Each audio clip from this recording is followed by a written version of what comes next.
Good morning everybody. आदर्श शिक्षा समिति दिनांक 25/8/2021 कक्षा 9वीं विषय अंग्रेजी। पहले आपने फ्यूचर कंटिन्यूस टेंस के बारे में अगले वीडियो में आपने पढ़ा। आज हम फ्यूचर परफेक्ट टेंस के बारे में पढ़ेंगे। फ्यूचर परफेक्ट टेंस, सबसे पहले हम इसकी हिंदी में पहचान करेंगे।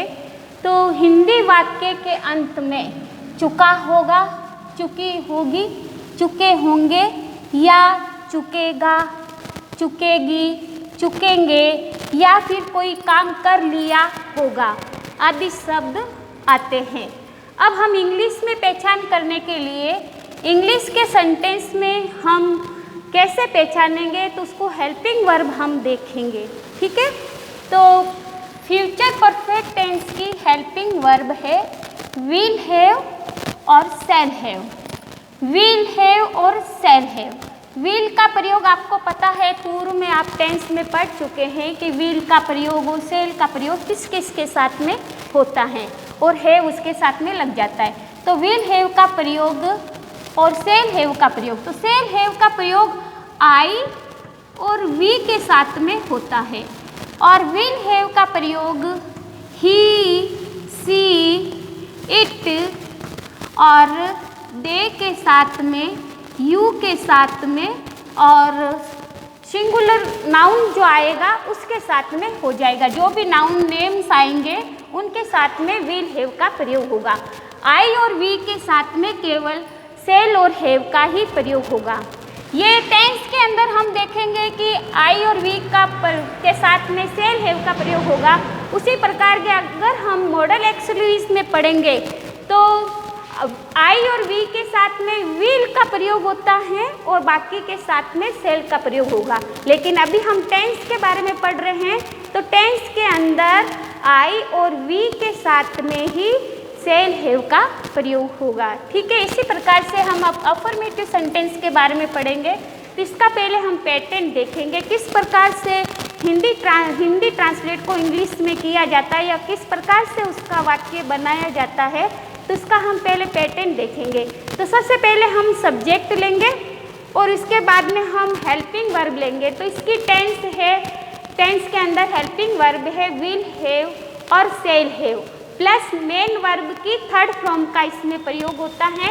तो मेन वर्ब की थर्ड फॉर्म लेंगे, फिर ऑब्जेक्ट लेंगे, फिर ऑब्जेक्ट के बाद में ऑदर्स। ऑदर्स में क्या क्या आ जाता है, जैसे प्लेस है, टाइम है, उसको हम बाद में लेंगे।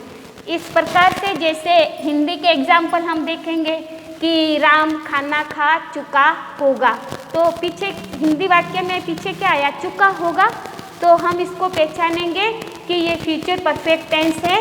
तो हम इसका इंग्लिश ट्रांसलेट करेंगे तो हम इसकी हेल्पिंग वर्ब का प्रयोग करेंगे। जैसे यहाँ पे राम आ गया सब्जेक्ट, तो राम हेल्पिंग वर्ब में आ गया, राम राम है, थर्ड पर्सन है, इसलिए इसके साथ में विल हैव का प्रयोग हुआ। तो राम विल हैव और वर्ब की थर्ड फॉर्म का प्रयोग हुआ। तो इट की थर्ड फॉर्म ईटन आ गया, तो eaten food. Ram will have eaten food, Ram खाना खा चुका होगा। ठीक है, उसी प्रकार से हम नेगेटिव सेंटेंस बनाएंगे। ठीक है, नेगेटिव सेंटेंस के अंदर इसमें सबसे पहले सब्जेक्ट लेंगे, फिर हेल्पिंग वर्ब विल हैव और शैल हैव प्लस नॉट का प्रयोग करेंगे। ठीक है, और वर्ब की थर्ड फॉर्म, फिर वही ऑब्जेक्ट आ जाएगा, फिर ऑदर्स आ जाएंगे। जैसे ऊपर वाले एग्जाम्पल को ही हमने वापस लिया है, जैसे राम खाना नहीं खा चुका होगा, तो राम विल नॉट हैव लगेगा। विल हैव आया इसमें अफर्मेटिव सेंटेंस में हेल्पिंग वर्ब, तो विल और हैव के बीच में हम नॉट लगा देंगे। Ram will not have eaten food, Ram खाना नहीं खा चुका होगा। इस प्रकार से ये नेगेटिव सेंटेंस बनेगा और इसका पैटर्न ये आप ध्यान में रखना। फिर हम बनाएंगे इंट्रोगेटिव सेंटेंस। इंट्रोगेटिव सेंटेंस का मतलब आप जानते हैं, आप पढ़ चुके हैं, प्रश्नवाचक वाक्य हिंदी में होता है।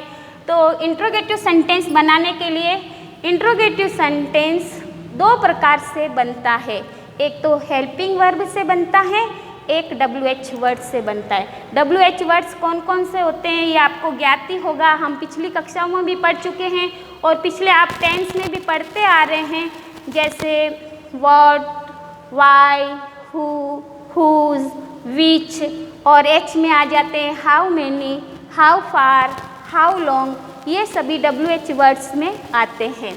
तो हेल्पिंग वर्ब से जो हम सेंटेंस बनाएंगे उसमें सबसे पहले हेल्पिंग वर्ब का प्रयोग होता है, और हिंदी वाक्य में हम देखेंगे कि सबसे पहले क्या आता है।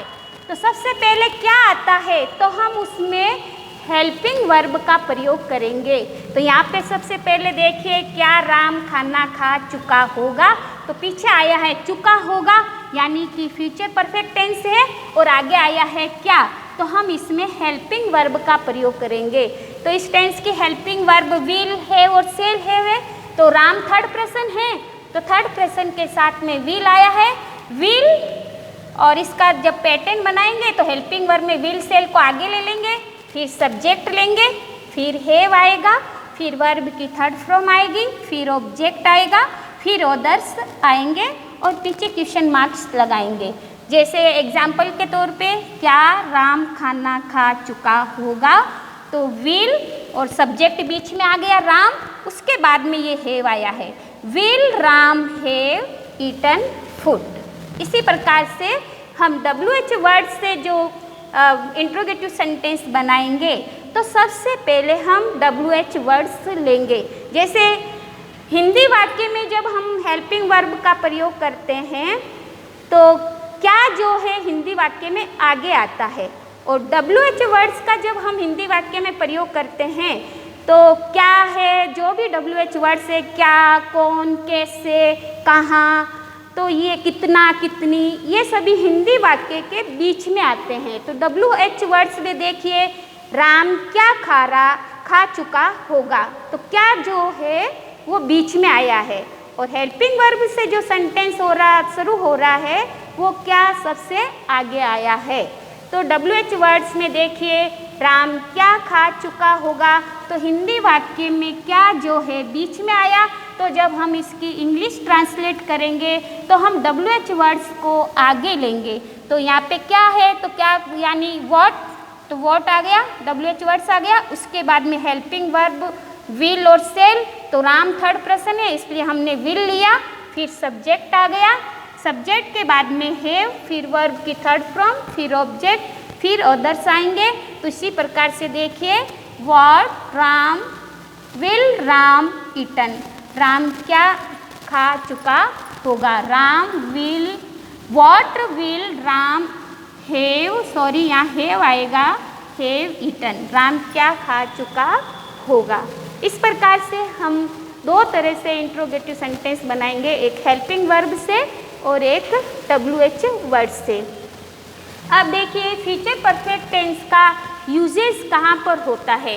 तो यदि वाक्य में अन्य वाक्य से जुड़ा हुआ होता है जो कि ये बताता है कि कार्य पहले पूर्ण होगा, उसमें तो क्या आएगा, फ्यूचर परफेक्ट टेंस का प्रयोग होगा, और जो बाद में कार्य पूर्ण होता है उसमें प्रेजेंट सिंपल टेंस का प्रयोग होता है। जैसे एग्जाम्पल पे देखिए, the train will have departed before I reach the sentence. तो देखिए यहाँ पे ट्रेन जा चुकी होगी मेरे स्टेशन पहुँचने से पहले, ठीक है।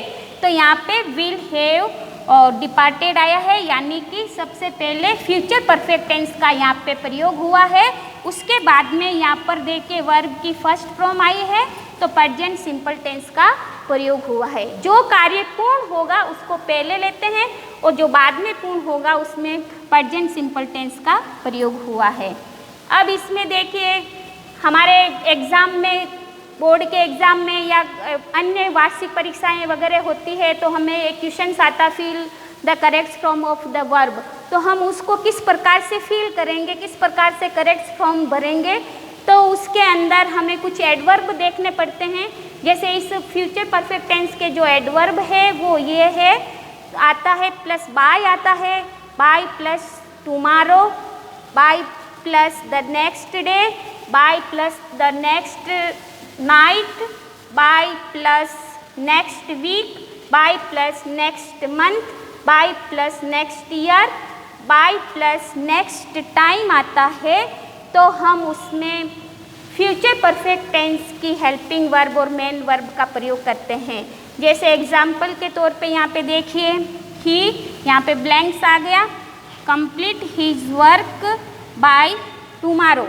तो यहाँ पे हमें एडवर्ब हमने पहचाना कि यहाँ पे आया है बाय टुमारो, तो हमें पता है इसकी एडवर्ब बाय टुमारो जो है फ्यूचर परफेक्ट टेंस की एडवर्ब है।